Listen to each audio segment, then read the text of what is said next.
Gostaríamos de agradecer a presença do Centro Espírita Viana de Carvalho.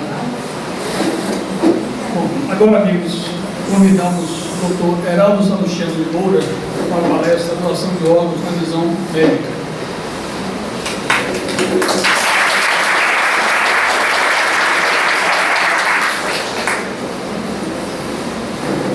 Bom, muito bom dia a todos, a todas. É uma imensa alegria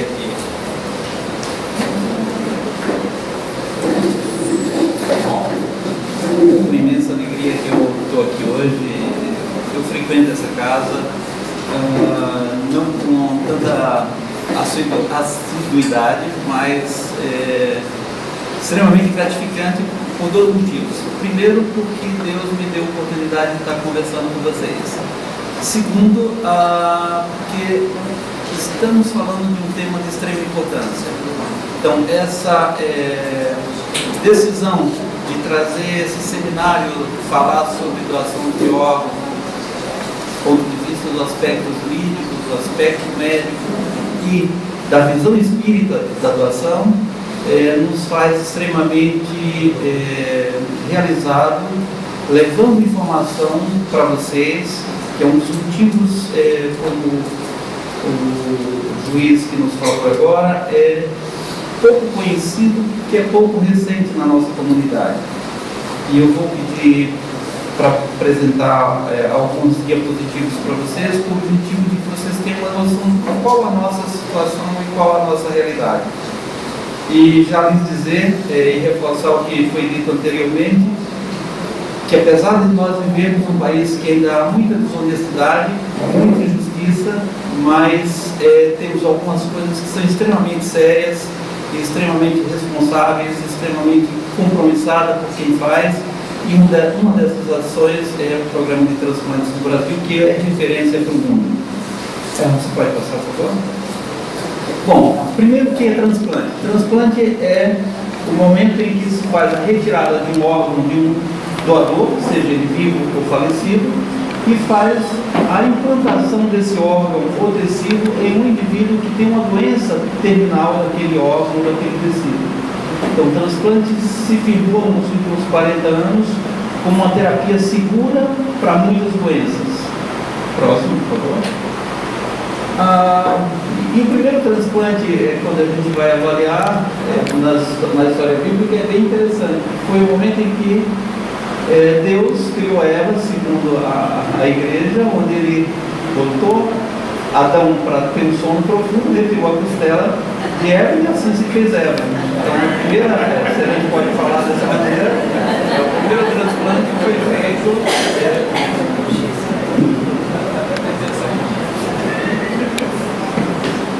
feito pelo Criador. Próximo. Eu acho que para vocês ficaram simplificados, né? Para vocês quiserem, depois eu deixo a apresentação para vocês, sem problema. E quando é que a gente indica o transplante? Quando você tem uma doença terminal, quando foram esgotadas todas as possibilidades de cura e de tratamento dessa doença. E a ciência nos permitiu substituição desse órgão doente por um órgão sadio proveniente de um doador. O transplante das atividades da saúde é a única que depende exclusivamente, não exclusivamente, mas principalmente da sociedade. A gente só tem transplantes se você tiver doador. Nós ainda não conseguimos produzir órgãos nem tecidos em laboratório. E como nós não conseguimos produzir, a gente utiliza o que a natureza levou milhões de anos preparando, que são os nossos órgãos e tecidos. A vontade de realizar, e sempre a gente avalia o risco-benefício. O transplante também não é uma panaceia que resolve todos os problemas. Então a gente avalia a indicação do transplante baseada numa série de critérios. Se aquele transplante vai ser útil para aquele indivíduo, ou se ele vai ter um risco maior, o procedimento cirúrgico do uso das medicações. Próximo. Próximo. Pode clicar, por favor. Próximo. O transplante tem um apelo extremamente grande para a sociedade. Primeiro porque foi a ação em que a gente conseguiu dar um destino diferente para nossa morte. É o momento em que eu consigo transformar um falecido na possibilidade de vida para outras pessoas. Na nossa história, que a gente vai avaliar, foi o momento em que eu disse, eu deixei o indivíduo quando morre, ele tem todos os trâmites funerais que são de cada povo, de cada cultura. Com o transplante eu permito que esse falecido, que nós, quando falecemos, a gente possa fazer com que órgãos desse indivíduo, ou tecidos, continuem permitindo a vida de outras pessoas. Por isso que ele tem esse apelo tão grande para a sociedade, para a mídia. Próximo. A gente divide o transplante de uma maneira mais simplista em duas fases. Uma fase mística, que são atribuídas ao milagre de São Cosme e Damião. E todo dia 27 de setembro a gente comemora no Brasil o Dia Nacional de Incentivo à Doação em homenagem a São Cosme e Damião. E esse quadro ele retrata,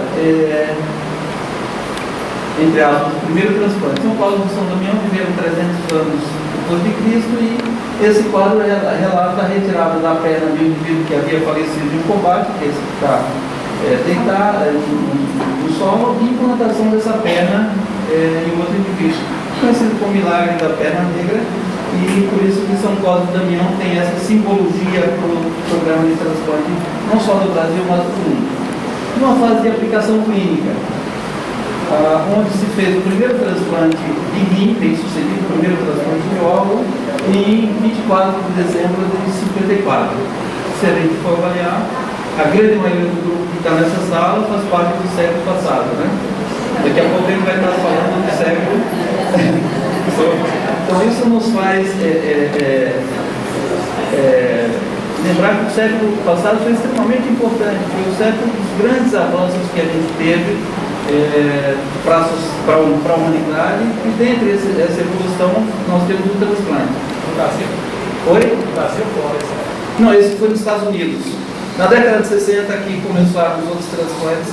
Então, esses dois que estão sentados eram irmãos univitelinos, e uma limitação importante do programa de transplante até a década de 60 era o processo de rejeição. Cada indivíduo tem sua identidade genética e quando é transplantado um órgão, a tendência do nosso organismo é promover rejeição. Então a gente não conhecia, porque não entendia, porque todos os transplantes que se fazia, esse órgão parava de funcionar precocemente pelo processo de rejeição. Então esses dois eram gêmeos univitelinos, portanto, geneticamente semelhantes. Um tinha uma doença renal, o outro resolveu doar e doou, e foi o primeiro transplante bem sucedido. O que recebeu o rim funcionou durante 10 anos, depois ele teve um infarto e faleceu. E o que doou faleceu há 2 anos atrás, bem nossa história. E esse primeiro senhor que está do lado de cá, o carequinha, que é o professor Burai, que fez o transplante, ele faleceu agora em 2013. Então, se você for avaliar, a história do transplante era muito ligada à nossa geração. Próximo. Em breve histórico dos transplantes, a gente teve, no início do século, alguns serviços do mundo, principalmente países da Europa e os Estados Unidos, na busca de tratar doenças que não tinham cura, principalmente a doença renal. Se até a década de 50, até a década de 60, você não tinha hemodiálise. Então, o doente que tinha um problema renal terminal, ele morria precocemente. Era uma situação dramática, que morria 40, 60 dias depois, por anemia e sem você ter o que fazer. Isso foi o que levou muitos serviços a buscar realizar o transplante, a substituição do rim doente por um rim sadio. No início da década de 50, a técnica cirúrgica já estava apurada, você tinha um processo não resolvido ainda, que era o processo de rejeição, e só em 1960 a gente começou realmente a transplantar os pacientes com resultados efetivos. Isso graças à descoberta de algumas medicações que evitavam a rejeição, que a gente chama de medicação de imunossupressora. Na década de 80, outras medicações foram incorporadas, e na década de 90, outras, e hoje a gente tem a possibilidade de transplantar pacientes geneticamente diferentes sem correr um risco grande de rejeição. Próximo. O sistema brasileiro de transplante é um sistema relativamente recente.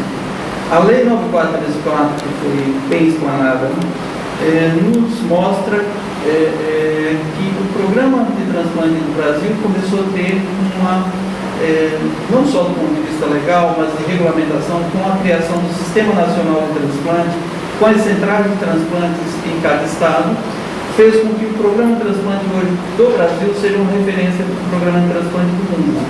Primeiro, pela inclusão. O Brasil tem o maior sistema público de transplante do mundo. Isso é um dado importantíssimo. Além disso, o Brasil é referência no mundo com relação às suas legislações.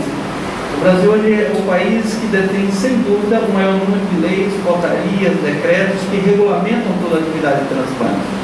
Isso faz com que seja extremamente seguro para a população. Qualquer indivíduo que necessite de transplante hoje, seja ele quem for, o que faça, independente de condição social, credo, posição social, no momento que ele entra na fila, ele passa a ser igual a qualquer outro indivíduo que esteja na fila. Então, isso nos dá uma garantia e uma tranquilidade de trabalhar num programa que é extremamente sério, transparente e justo com as pessoas. Próximo. Quais são os tipos de transplantes que hoje a gente consegue fazer com resultados efetivos, com resultados positivos para os pacientes? O transplante de rim, coração, pulmão, pâncreas e intestino. Os transplantes que a gente chama tecidos é aquele que você, para realizar o transplante, você não precisa fazer uma anastomose dos vasos para perfundir. Por exemplo, a córnea, que a gente considera um tecido, a pele a gente considera tecido, o osso também, a pele. Os transplantes alocompostos vocês têm acompanhado ultimamente, são os transplantes de rosto, transplante de braço, transplante de perna, que se tem feito hoje no mundo. E os transplantes de célula, o único transplante hoje comprovado cientificamente com resultado é o transplante de medula óssea. Os outros transplantes estão em fase experimental, são os transplantes com célula-tronco para doenças neurológicas, para algumas doenças autoimunes, mas são transplantes ainda que estão em fase experimental em estudos específicos, principalmente nas universidades. Próximo. O objetivo do transplante? Permitir que as pessoas continuem vivas mais tempo. Quando eu preciso de um transplante de coração, pulmão, óssea, intestino e pele, se eu não faço esse transplante, eu tenho uma probabilidade muito grande de morrer precocemente. Próximo. E melhorar a qualidade de vida. Transplante de rim, pâncreas, córneas, válvulas cardíacas e os ossos são transplantes que você tem outras maneiras, mas se você não transplanta, por exemplo, se vocês fecharem os olhos e ficarem em casa 10 minutos, vocês vão ter a sensação de quem é cego. Você não tem risco de morrer, mas você tem uma limitação importante. Se você tem uma doença renal, você tem a terapia renal substitutiva, mas imagine vocês 3 vezes por semana ficarem 4 horas parados numa máquina olhando para o teto. E quando o indivíduo precisa de um transplante, ele não adoece só, a família adoece junto, porque muda toda a rotina da família. E quando a gente fala em transplante, meus amigos, a gente pensa sempre no transplante que é para o outro. A gente nunca pensa no transplante que pode ser qualquer um de nós a qualquer momento. Se a gente perguntar hoje para a nossa fila de transplante do Brasil, que está em torno de 40 mil, que é uma fila subdimensionada, porque muitos pacientes que têm indicação de transplante não chegaram à fila de transplante ainda, nenhum deles, ou a grande maioria deles, nunca pensou que pudesse entrar na fila de transplante. Tá bom, se a gente perguntar para qualquer um de vocês, a grande maioria vai dizer, não, isso não é comigo, estou pensando em poder ser doador, mas eu não penso que eu vou poder receber. E é desesperador para quem está na fila de transplante e fica dependendo do sistema de saúde, fica dependendo principalmente da consciência da população para a doação. Quando você precisa de um transplante desses que é só para melhorar a qualidade de vida, vai para diálise e continua vivo. Quando você precisa de um transplante cardíaco, um transplante de pulmão, um transplante de fígado, você tem sua vida com previsão de que você está vivo. Cada dia que amanhece, no final você não sabe se você está vivo. Se você entra na internet e vê indicação de transplante cardíaco sobrevida dos pacientes em fila, aí você vê que 80% desses doentes morrem no primeiro ano quando não são transplantados.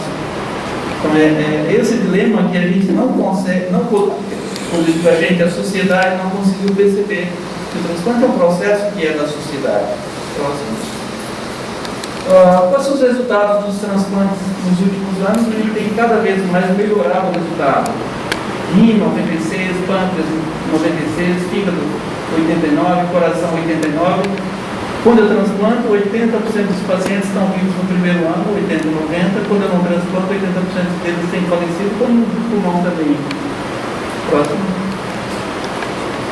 Os obstáculos que a gente teve no programa de transplante, risco cirúrgico, a perda precoce do órgão transplantado, o risco de perda do enxerto a longo prazo, esses foram parcialmente resolvidos. O grande limitador para o programa de transplante, principalmente no Brasil, é a não identificação dos doadores e a não aceitação das famílias da doação. Próximo. Os doadores, quais são? Os doadores vivos, familiar, como foi explanado, pode doar rim, medula óssea, fígado e pulmão. A medula óssea foge da legislação da Lei 434.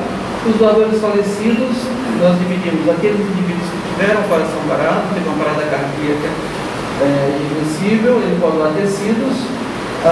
Hoje, os países da Europa e Estados Unidos, Canadá, 10% dos transplantes de órgãos são realizados com doadores com coração parado.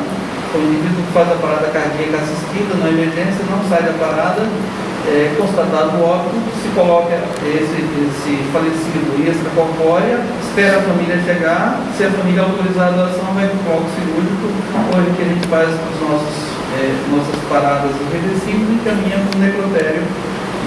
Então, isso é uma otimização que esses países encontraram para poder beneficiar outras pessoas. E o indivíduo com morte encefálica, que ele pode doar muito dos órgãos e muitos tecidos. A morte encefálica no Brasil, ela utiliza critérios mais rigorosos do que a maioria dos países. São feitas 2 avaliações clínicas por médicos diferentes, não envolvidos com a equipe de remoção de transplantes. Para fazer esse diagnóstico, você tem uma série de pré-requisitos para que seja feito, que tem um cálculo, como é bem conhecido, uma avaliação rigorosa desse paciente, não pode estar com temperatura abaixo de 32, não pode estar sedado nem anestesiado, tem que ter uma imagem que comprove a extensão daquela lesão encefálica que seja irreversível, e a partir daí você faz os testes neurológicos para ver se tem alguma resposta ou não. No Brasil são 2 avaliações, na maioria dos países se faz apenas uma. No Brasil, obrigatoriamente, você tem que fazer o exame complementar, ou que avalie a atividade elétrica cerebral, ou que avalie a atividade metabólica ou funcionamento do cérebro do ponto de vista do consumo de energia, ou avalie se tem fluxo sanguíneo cerebral dos 4 vasos.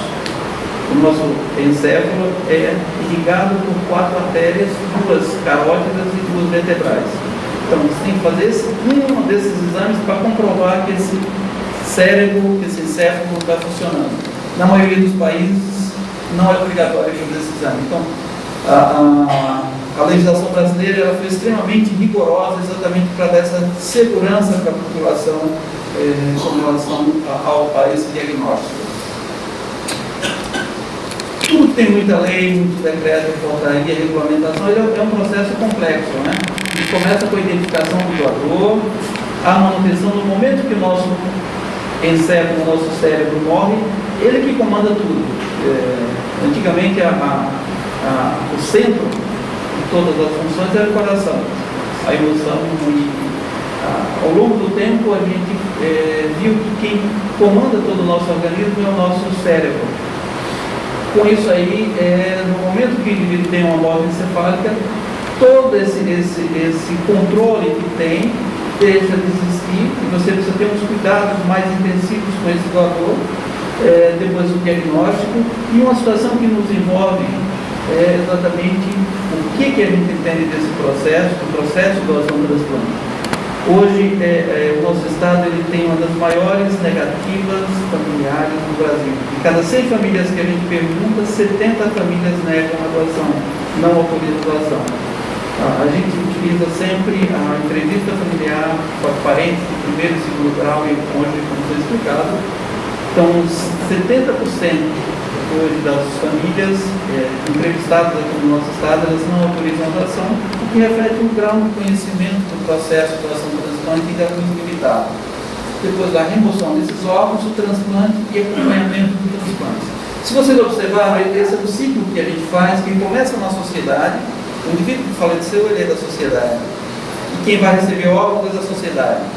Então, se a sociedade ela doa, ela beneficia a sociedade. Se a sociedade ela não doa, a sociedade não é beneficiada.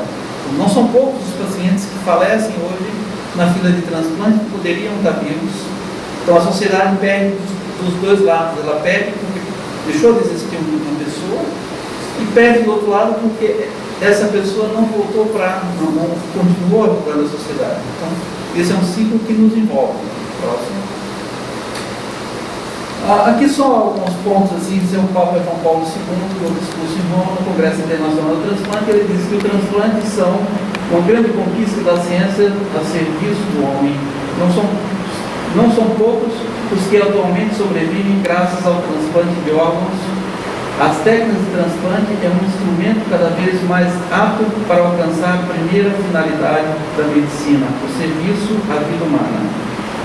Entre os outros gestos que contribuem para alimentar uma autêntica cultura de vida, merece especial reconhecimento a doação de órgãos realizados segundo os critérios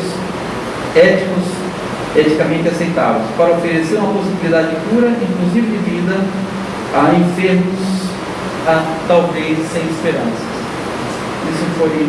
Você desculpa, eu passei só alguns slides de algumas religiões, só próximo. Assim, pode passar o próximo. Esse é um parecer espírita, pode passar. O espírita, vocês vão ver um diapositivo mais adiante, se der tempo apresentar, das religiões a que mais voa. Essa é a Sociedade Espírita de a Associação Médica Espírita de São Paulo, 94, próximo. Paulo Campos, no seminário de fevereiro de 98, próximo. Os protestantes evangélicos, doação é um ato de amor. Carta de São Paulo aos Coríntios, fala do próximo através da entrega e da caridade, em torno de 500 milhões. Os órgãos da Igreja dos Santos dos Dias, 9 milhões, apoio o transplante, elas inclusive investimento de pesquisa científica para transplante, próximo. E eles fizeram os testemunhos de Jeová também, que é muita gente pensa que o testemunho de Jeová ele não aceita o transplante, mas a gente tem muitos testemunhos de Jeová transplantados e muitos doadores que são testemunhos de Jeová, eles não aceitam a transfusão de sangue, mas o transplante de órgãos eles aceitam. Próximo. O judaísmo, transplante, dar um órgão doente, realizar o Jeved, um ato de justiça e de misericórdia. Próximo. A Assembleia dos Rabinos fez incentivo com os seguidores, colocando nas carteiras. Próximo. O Alcorão não proíbe o transplante, aos olhos de Alá não impede a doação do transplante. Próximo. A negativa às pessoas em aprovação do para transplante instintiva, porém as crenças antigas e da desinformação. O que ele diz é que não foi discutido muito tempo pela evolução que teve na medicina nos últimos anos, e aqui esse levantamento onde a grande maioria das religiões tem doado, e o espiritismo é o que mais tem se projetado. Próximo. A maioria das religiões aprova a doação de órgãos de transplante. Próximo. E aqui é uma avaliação de como a gente está hoje no mundo e uma visão específica do Brasil e um pouco do nosso estado. Essa é a distribuição de doadores efetivos por milhão de população. Então o Brasil ele melhorou em 2013 agora, ele subiu os postos em termos de doador efetivo por milhão de população. A Espanha é o país do mundo onde tem o maior número de doadores por milhão de habitantes. Próximo. O Brasil está marcado lá na frente. Próximo. Alguns países, quando a gente compara doadores de órgãos, a gente vê que o Brasil a gente tem ainda um número relativamente baixo de doadores de órgãos. A gente tem hoje 14 doadores para cada milhão de habitantes. quando a gente compara com a Espanha, que tem em torno de 34, Portugal em torno de 32, Estados Unidos em torno de 27 doadores para cada milhão de habitantes por ano. Próximo. O Brasil é um país extremamente grande e o nosso sistema de transplante ele funciona e a distribuição dos órgãos como são feitas, como que é feito pela nossa legislação. O Estado que gera o doador, a prioridade é que esses órgãos fiquem no Estado. Cada Estado tem sua organização e nessa sua organização ele credencia junto com o Ministério da Saúde as equipes para realizar transplante. Esse credenciamento é um checklist extremamente rigoroso. As equipes e instituições, ou seja, hospitais que realizam transplante, eles têm que ter uma série de critérios preenchidos e a cada 2 anos são reavaliados. Cada estado só consegue fazer fila para transplante, ou botar credenciar os pacientes para transplante no momento em que tem um serviço credenciado. E o estado que mais tem doador, mais beneficia seus habitantes. O sistema brasileiro também é um sistema integrado. No momento em que eu não utilizo um órgão aqui no estado, esse órgão é disponibilizado para a Central Nacional de Transplante e a Central Nacional de Transplante reloca esse órgão para outro estado. E é um sistema bem interessante, você tem muitas pessoas que colaboram. Todas as empresas aéreas hoje, elas levam não só os órgãos, quando a gente encaminha para o estado, como também a equipe quando precisa ir para outro estado. Isso gratuitamente e com prioridade. Os voos têm prioridade, tanto no pouso quanto na decolagem, quando transportam órgãos.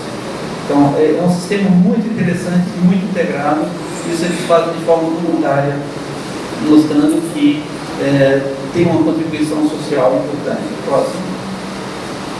Cada região dessa, a gente fez o cálculo, não dá para ver muito bem, mas cada região dessa, ela tem um número de doadores e, consequentemente, um número de transplantes realizados. Quanto mais doadores, mais transplantes. O que faz com que cada região dessa, ou cada estado que a gente mora, vai depender do número de doadores para transplantar mais rápido ou mais lento esses pacientes. Nos transplantes que não são feitos no estado, cabe ao estado encaminhar esse paciente para outra unidade da federação para que realize seu transplante sem custo para esse paciente. Próximo. Aqui, esse dado é do final de 2011 e mostra o número de doadores por estado. Por exemplo, quem mora em Santa Catarina, em 2011, Santa Catarina tinha 25 doadores para cada milhão de habitantes. Ou seja, quem mora lá tem uma chance muito maior de transplantar do que quem mora na Amazônia, onde tem 1,9 doadores por milhão de habitantes. Isso é importante que vocês entendam como funciona. Mesmo nós no Brasil temos uma lista única de transplante, e essa lista única de transplante é formada pela conjunção das listas dos estados, mas a prioridade da doação é que fique aquele órgão no estado que teve aquele doador. Por isso que cada estado tem que se organizar para que seus serviços possam atender adequadamente a sua população. Próximo. Aqui, só o anterior. Aqui são os estados que hoje esse quadro já mudou. Hoje praticamente tem 5 estados do Brasil que não realizam transplante, mas a grande maioria dos estados já realizam transplante de rim, transplante de órgãos. Então, esse miolo do Brasil em 2011, ele não estava realizando transplante de rim. Então, o doente que tinha uma doença renal, ele precisava sair daquele estado para ir para outro. Próximo. O transplante de coração, esses estados aí só realizam transplante de coração. A Bahia está credenciada para realizar transplante de coração, então o próximo a Bahia já vai estar nesse mapa. Transplante de fígado, esses estados só que realizam, e agora Belém também lá no norte começou a fazer. Próximo. Pâncreas e rim, esses estados. Próximo. Pulmão, esses estados, e a Bahia está credenciando, vai ter a visita do Ministério da Saúde agora dia 4, do Hospital Ananeri, para realizar transplante de pulmão. Então, praticamente a gente vai realizar todos os transplantes, está credenciado e espero estar realizando todos os transplantes que tem aqui do estado da Bahia. Próximo. E o transplante multivisceral, que é aquele transplante onde você transplanta múltiplos órgãos ao mesmo tempo. Transplante de rim e fígado a gente faz aqui frente, mas os transplantes multiviscerais são aqueles transplantes que você faz fígado, rim, pâncreas, que são transplantes para pacientes que têm doenças graves desses órgãos. Isso tem um serviço em São Paulo que já está avaliando esses pacientes. Próximo. Na Bahia, essa evolução nossa do número de doadores ano a ano ele tem aumentado, então isso mostra uma consciência maior da população. Próximo. Doação de córnea. Próximo. O número de transplantes de fígado. Hoje a gente tem 5 hospitais credenciados para transplante de rim, 2 hospitais credenciados para transplante de fígado, 1 para transplante de coração e transplante de osso, 2 hospitais, e córnea tem 22 serviços distribuídos no estado. Próximo. Transplante renal por ano. Próximo. Medula óssea também tem 2 serviços credenciados, Hospital das Clínicas e Hospital São Rafael. Próximo. Esse é um celular que nos chama a atenção. Isso é a necessidade estimada de transplante no ano 2013, e lá a gente tem, para cada 1 milhão de habitantes, eu vou precisar de 90 transplantes de córnea por ano. Isso é a média que a gente tem da Organização Mundial da Saúde. Vou precisar de 70 transplantes de rim, 30 transplantes de fígado, 8 de pulmão, 8 de coração e 3 de pâncreas. Então, se a gente avaliar nesse diapositivo, a grande maioria dos pacientes que necessitam de transplantes hoje no Brasil, eles não estão sendo transplantados, né? Só o transplante de córnea que eu consigo atingir uma média de 75%. O transplante de rim, eu só faço 35% dos transplantes necessários. Transplante de fígado, só 25%. Transplante de coração, só 11%. De pulmão, 4%. Pâncreas, só 20%. Próximo. E no nosso estado não é diferente. A gente tem uma necessidade de ampliar nossas ações, e uma das intervenções importantes são ações como essas, que visam levar informação, desmistificar o transplante para a população. Então, 1.200 transplantes de córnea que eu deveria ter feito em 2013, a gente fez só 427, 840 transplantes de rim, a gente fez só 123, 350 transplantes de fígado, fizemos só 64. O coração, o pulmão, a gente encaminhou os pacientes para outros estados. Hoje a gente tem uma lista em torno de 2.500 pacientes, essa lista esse mês está maior, estava aí, próximo. Que são as regiões onde temos trabalhado. A gente teve 15 dias atrás, hoje, completando a primeira doação de órgãos no Porto Seguro, um lugar que se descobriu no Brasil. Isso mostra que, apesar de não demorar, mas a gente está caminhando. Próximo. E o transplante nada mais é do que uma ação que começa na sociedade e retorna para a sociedade. Próximo. E o objetivo do transplante é a gente fazer pacientes como esse que tinham expectativa de vida de 6 meses, esses pacientes vão transplantados de coração, que não conseguiam nem escovar os dentes, que não tinha força. Se transplanta, esse indivíduo volta a ter vida normal, muitos deles voltam, têm filhos e voltam a trabalhar. Próximo. Outra situação, como essa moça que era limitada de tudo, precisava de transplante de fígado. Próximo. E depois do transplante volta a ter sua vida normal. Bom, isso que eu quis conversar com vocês, foi muito satisfatório estar nessa conversa, e a gente vai estar junto com vocês até o final para tirar eventuais dúvidas. Muito obrigado.